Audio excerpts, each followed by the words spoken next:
একজন সত্যিকার ভালো বউ তার জীবনের সবচেয়ে বড় নিয়ামত মনে করে দুনিয়ার তার স্বামীকে। কারণ সবাই তার সাথে বেঈমানি করবে, আমার স্বামী কখনো আমার সাথে বেঈমানি করবে না। সবাই আমার হাত ছেড়ে দিবে, আমার স্বামী কখনো আমার হাত ছাড়বে না। এখানে যারা বিবাহিতরা আছেন, আমি ছোট্ট মানুষ হিসেবে শ্রদ্ধার সাথে একটা কথা বলি।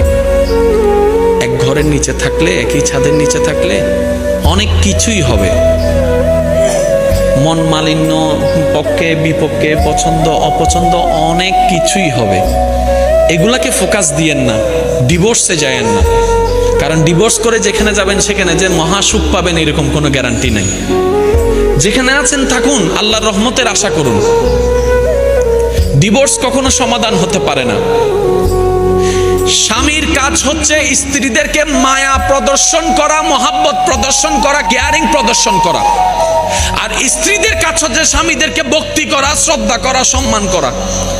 দুইজনের পক্ষ থেকে যখন এই ইসলামের নিয়ম দুইটা চলে আসবে, অশান্তির সংসার অশান্তির হয়ে যাবে। সুবহানাল্লাহ। স্বামীর কাজ হচ্ছে কখনো কারো সামনে তার স্ত্রীকে ছোট না করা, আর স্ত্রীর কাজ হচ্ছে কখনো কারো সামনে নিজের স্বামীকে ছোট হতে না দেওয়া। কেউ যদি বলে তোমার স্বামী তো এমন, আপনি বড় গলায় বলবেন আমার স্বামী যেমনই হোক এটা আমার স্বামী, আপনার কথা বলার দরকার নাই। কেউ যদি বলে তোমার বউ এমন করেছে, আমারটা আমি দেখবো, সম্পত্তিটা আমার। দুইজনের ভিতরে যখন তৃতীয় পক্ষ ঢুকে যায়, জামিলা সব জায়গায়।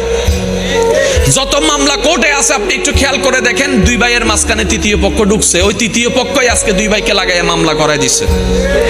যত ডিভোর্স আছে সবসময় সব জায়গায় দেখবেন তৃতীয় পক্ষ আছে।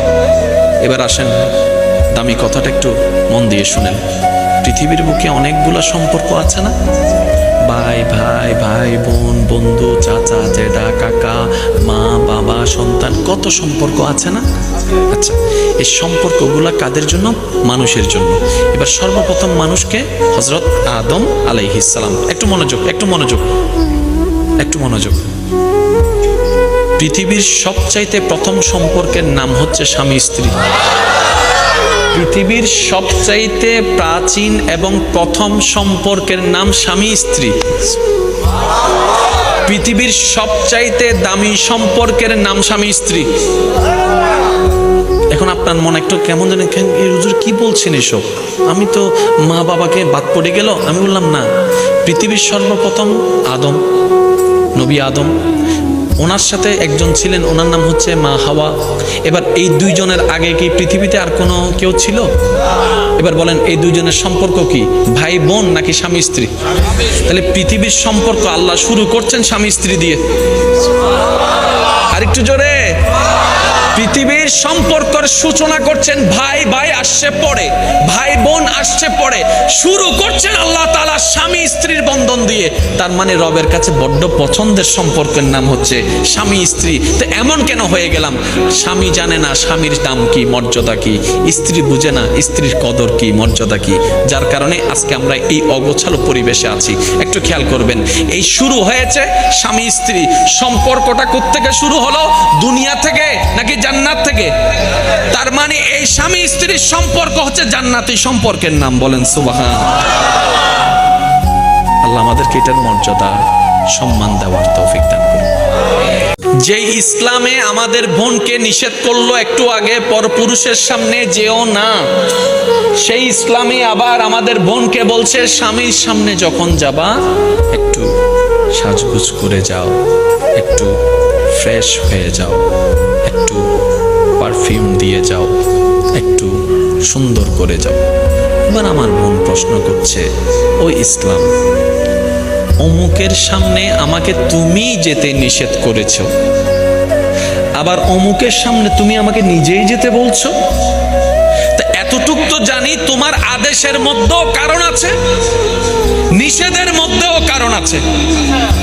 এবার একজন নারীর জীবনের সবচেয়ে দামি সম্পদের নাম কি? সুন্দর না ইজ্জত? আমি সবার মুখে শুনতে চাই। একজন সত্যিকার ভালো নারীর জীবনের সবচেয়ে দামি সম্পদের নাম হচ্ছে টাকার চাইতেও বেশি, গাড়ির চাইতেও বেশি, বাড়ির চাইতেও বেশি, গয়নার চাইতেও বেশি, সেটার নাম হচ্ছে ইজ্জত। একজন মেয়ে সব দিয়ে দিতে পারে, ইজ্জত দিতে পারে না। একজন মেয়ের সবচেয়ে দামি সম্পদ হচ্ছে ইজ্জত। এবার ইসলাম বলে আমি তোমাকে ওই জালে ওদের সামনে যেতে নিষেধ করেছি যেখানে তোমার ইজ্জতের উপর হামলা হওয়ার ভয় আছে, ওইখানেই যেতে বলেছি যেখানে তোমার নিরাপত্তা আছে, ইজ্জতের কোনো ভয় নাই। সুবহানাল্লাহ। একজন সত্যিকার ভালো স্ত্রীর জীবনের সবচেয়ে দামি সম্পদের নাম হচ্ছে তার স্বামী। মাকে, বাবাকে, পরিবারকে সবকিছু ছেড়ে ওই স্বামী নামক শব্দটাকে খুশি করার জন্য সবকিছু ছেড়ে অচেনা এক পরিবারের মধ্যে চলে আসে। সুবহানাল্লাহ। আসে তো আসে, খুব অবাক লাগে, এবার মানায়ও নেই, একদম ম্যাচিং হয়ে যায়। যেখানে যাই সেরকম একটা মেন্টালিটি আল্লাহ পাক তাদেরকে দান করেছেন ম্যাচিং হয়ে যাওয়ার জন্য। একজন সত্যিকার ভালো বউ তার জীবনের সবচেয়ে বড় নিয়ামত মনে করে দুনিয়ার তার স্বামীকে, কারণ সবাই তার সাথে বেঈমানি করবে, আমার স্বামী কখনো আমার সাথে বেঈমানি করবে না।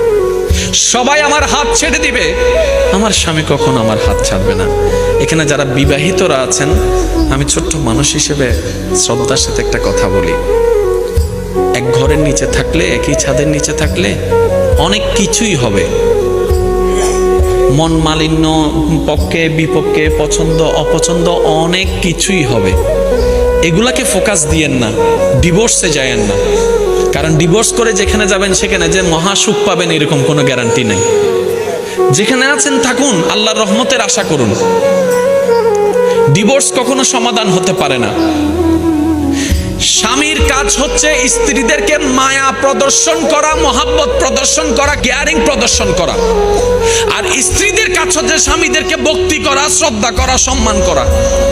দুইজনের পক্ষ থেকে যখন এই ইসলামের নিয়ম দুইটা চলে আসবে, অশান্তির সংসার অশান্তির হয়ে যাবে। সুবহানাল্লাহ। স্বামীর কাজ হচ্ছে কখনো কারো সামনে তার স্ত্রীকে ছোট না করা, আর স্ত্রীর কাজ হচ্ছে কখনো কারো সামনে নিজের স্বামীকে ছোট হতে না দেওয়া। কেউ যদি বলে তোমার স্বামী তো এমন, আপনি বড় গলায় বলবেন আমার স্বামী যেমনই হোক এটা আমার স্বামী, আপনার কথা বলার দরকার নাই। কেউ যদি বলে তোমার বউ এমন করেছে, আমারটা আমি দেখবো, সম্পত্তিটা আমার। দুইজনের ভিতরে যখন তৃতীয় পক্ষ ঢুকে যায়, ঝামেলা সব জায়গায়। যত মামলা কোর্টে আছে আপনি একটু খেয়াল করে দেখেন, দুই ভাইয়ের মাঝখানে তৃতীয় পক্ষ ঢুকছে, ওই তৃতীয় পক্ষই আজকে দুই ভাইকে লাগাইয়া মামলা করাই দিচ্ছে। যত ডিভোর্স আছে সব সময় সব জায়গায় দেখবেন তৃতীয় পক্ষ আছে। এবার আসেন, দামি কথাটা একটু মন দিয়ে শুনেন। পৃথিবীর বুকে অনেকগুলো সম্পর্ক আছে না? ভাই ভাই, ভাই বোন, বন্ধু, চাচা, জেঠা, কাকা, মা, বাবা, সন্তান, কত সম্পর্ক আছে না?